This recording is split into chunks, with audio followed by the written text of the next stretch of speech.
আমাদের পরামর্শ হচ্ছে, আমার ব্যক্তিগত পরামর্শ সেটি হচ্ছে যে, এই যে মনে করেন এই যে ছোলাটা আপনি বিক্রি করছেন কত, 110 টাকা কেজি।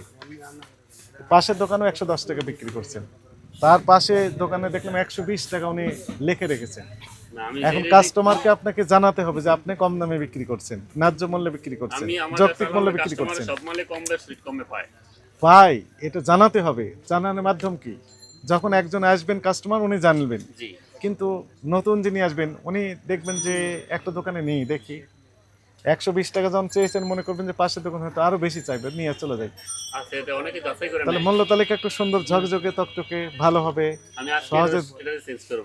এটা চেঞ্জ না করলে আপনার জরিমানা হবে না, কিন্তু মানে কাস্টমারকে জানানোর জন্য আপনি সুন্দরভাবে যদি ঝকঝকে করেন, সেক্ষেত্রে আপনার সেলটা বেশি হয়ে যেতে পারে। এটাও তো একটা অ্যাডভার্টাইজমেন্ট, তাই না? জি স্যার। যতগুলো খোলা পণ্য আছে সবগুলোর দাম লিখলেন, নাম লিখলেন এবং দাম লিখলেন, কত দামে বিক্রি করছেন। আর যেগুলো প্যাকেটে আছে, বোতলে আছে, মোড়কে বাদ্য আছে, সেগুলো সবগুলোই এমআরপি লেখা আছে, এমআরপি লেখা আছে। লেখা আছে, সেগুলো লেখার দরকার নেই না, এখানে। সেটা তো লেখার দরকার নেই। ঠিক আছে স্যার, আমি আপনার কথাটা পালন করার চেষ্টা করব ইনশাআল্লাহ। আপনার ব্যবসায়িক পলিসি এটি, আপনার দেখবেন সেল বেশি হবে। ঠিক আছে।